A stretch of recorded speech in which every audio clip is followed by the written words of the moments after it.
Parshas Bechukosai. It's the last parsha of Chumash Vayikra. So at the end of the Torah reading this Shabbos, we're going to all shout out, Chazak, Chazak, V'nis Chazek. Let us be strong and strong, and let us be stronger. Let us strengthen ourselves and let us be stronger. In Bechukosai, there's a lot going on. I'm going to touch upon a beautiful thought I'd heard about peace. It's all about peace from Rabbi Shner Ashkenazi.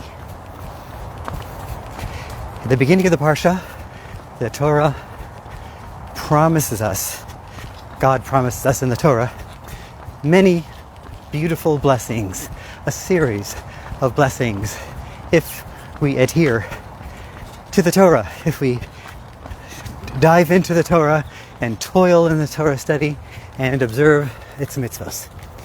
From health to sustenance, all kinds of abundance of all good. And it ends and it says, and I will bring security to your land, and I will bless the land with peace.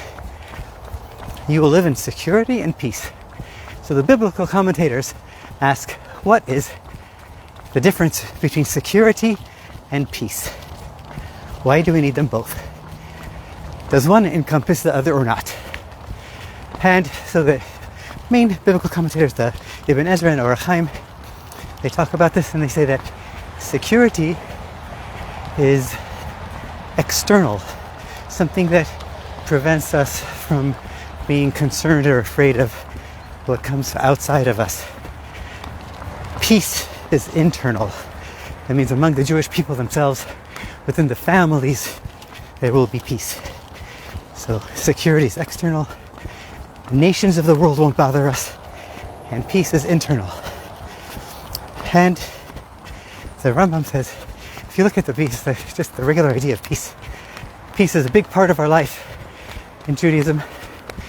Every time we greet another person, we say, Shalom Aleichem, peace unto you. And the Mishnah says that a person should greet another using God's name. So here we say Shalom Aleichem, and the Rambam says, Maimonides says, that the word Shalom is actually one of God's names. And he brings a source from Gidon where he says Hashem Shalom. Anyway, so we have peace. Obviously, it's a blessing, but a little bit more depth and information about peace. In our Amidah, in our prayer, we end towards the end of the Amidah. We say a blessing, Sim Shalom Tov Bracha. Let there be, God, bestow peace on us. The one who blesses his nation Israel in peace. It's all about peace. And then at the end of the Amidah, we say, Oseh Shalom Bimramav. Uyasa Shalom Aleinu. So we ask God, who creates peace in the heavens, to also create peace on earth for us. So it's right there in our prayers. When the Kohanim, when the priests bless the Jewish people, Hamavarach, as Hamo Yisrael, they always say, Yivaracha Hashem Vishmerecha, Yar Hashem Panav Elecha V'chanach Yis Hashem Panav Elecha, V'yasem L'cha Shalom. So the Kohanim also bless the Jewish people with peace. It's all about peace. When we talk about marital harmony, it's Shalom Bayis. It's peace in the home. Peace, peace, peace. One of the most famous traditions on Shabbos, Friday night, we light Shabbos candles. Why do we light them? The Torah tells us that the reason we light the Shabbos candles is so that there be peace in the home. Because we need light. Of course, before there was electricity, there was no light. And if a person wouldn't have light in their house, they'd trip over and start blaming each other for various things. It's my first time I'm running here. I don't know this ground, but I'm trying it out. So, moving on to Shabbos. So we know that we light Shabbos candles for peace, for Shalom Bayis. Moving on a little bit deeper into Shabbos. Friday night, we start our Kiddush before the Kiddush, we say Shalom Aleichem, Malachei Hasharis, Malachei Elyon, Mi Melech, Malachei Malachim, HaKadosh Baruch Hu. So we have Friday night, we have this beautiful psalm tune that everybody knows and everybody sings. But there's a question. A 9-year-old boy, today's a rabbi in Or Samech in Jerusalem. His name is Rabbi Yonasan Weiner. And he asked the Rebbe when he was 9 years old in 1962, I think it was. He said, Rebbe, why is it that in the beginning we have 4 stanzas of the Shalom Aleichem, and all of them say Malachei HaShalom, aside from the first one, which is Malachei HaShares. What's the difference? Malachei HaShalom means angels of peace. Malachei HaShares means ministering angels, angels of service. Why do we make the difference between the first one and the other 3 stanzas of that song? The Rebbe he answered with a question. Going back that way because it's my first time again here. I don't know this route, but I'm learning it. So the Rebbe asked him, if you look at the first 2 stanzas, one says, Shalom Aleichem, Malachei Hasharis, peace unto you, Shalom Aleichem, peace unto you, right? And then the next one is, Bo'achem l'shalom, come in peace. Now, the word Shalom, said the Rebbe, has a dual meaning. Everybody knows it means many things, including, but not limited to, a greeting. When you first meet somebody, you say Shalom Aleichem. And also, when you say goodbye to somebody, a bit of farewell, you say Shalom, peace unto you. So, what are we saying to the angels? Greeting, and then another greeting. So, what's going on here? So the Rebbe actually explained that it has both meanings, bidding farewell and greeting. And he says that there are 2 kinds of angels that we're addressing Friday night. One is the ministering angels of the week, the angels that take care of us during the week. So to them we say, Shalom Aleichem, goodbye. Thank you for your service for the whole week. Goodbye to you now. And then to the Shabbos angels, which is a different set of angels, we say, Bo'achem l'shalom. Thanks for coming and being with us for Shabbos. So that's a beautiful thought that, most people say Shalom Aleichem every Friday night, but not everybody knows that beautiful idea. So we're bidding farewell to the angels of the week, and we are welcoming the angels of Shabbos. So that's that idea. Taking a little deeper, the Rebbe talks about the value of peace and what is true peace. So the Rebbe says peace doesn't just mean that you get along with somebody.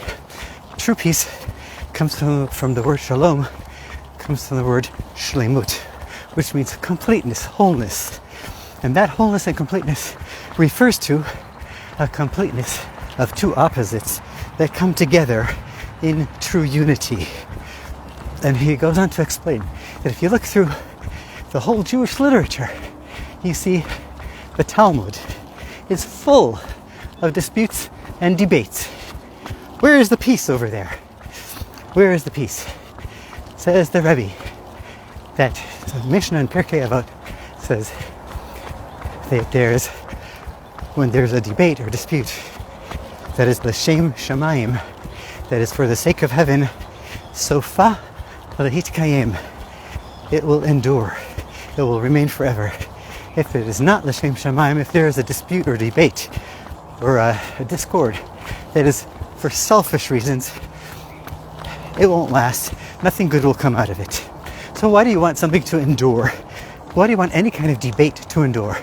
So the Rebbe explains that a debate that we're talking about that is for the sake of heaven is not when 2 people are arguing with each other for selfish reasons.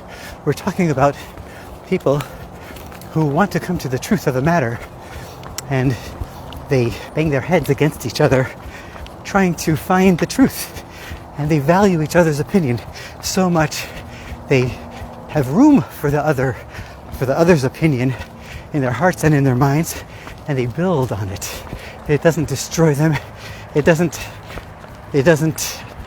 offend them, and it doesn't threaten them.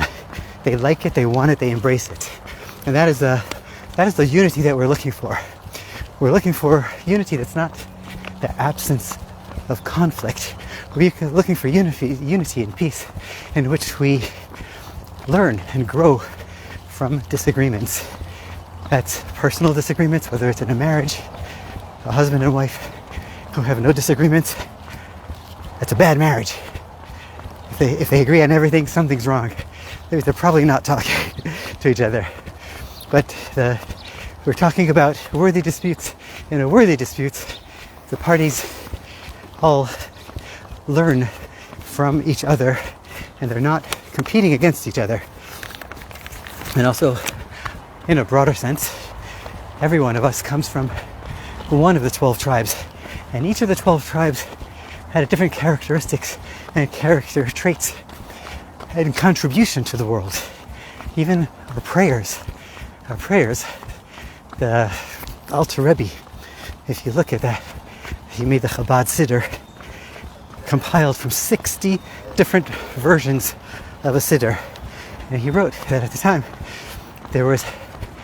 each tribe had its own gateway to heaven of the 12 tribes, and that's why they prayed a little bit differently. And the Alter Rebbe actually found a Kabbalistic way to unite and to bring all the tribes together into one super highway, as he calls his Siddur, that anybody can reach heaven perfectly using the Chabad version of a Nusach Hari. But there are various versions of the Siddur because each tribe has a different road, a different path to heaven. But our idea is that we understand peace means that we see the mutual contribution that everyone has. Some are Torah leaders, some are business people who support, some are doctors, some are lawyers, and together we are a beautiful tapestry of the Jewish people, many colors and many shades and many forms of glue that bind us together. That's the story. One little story about peace. It's all about peace. Peace out. Thanks for joining. God bless you all. And Shabbat Shalom.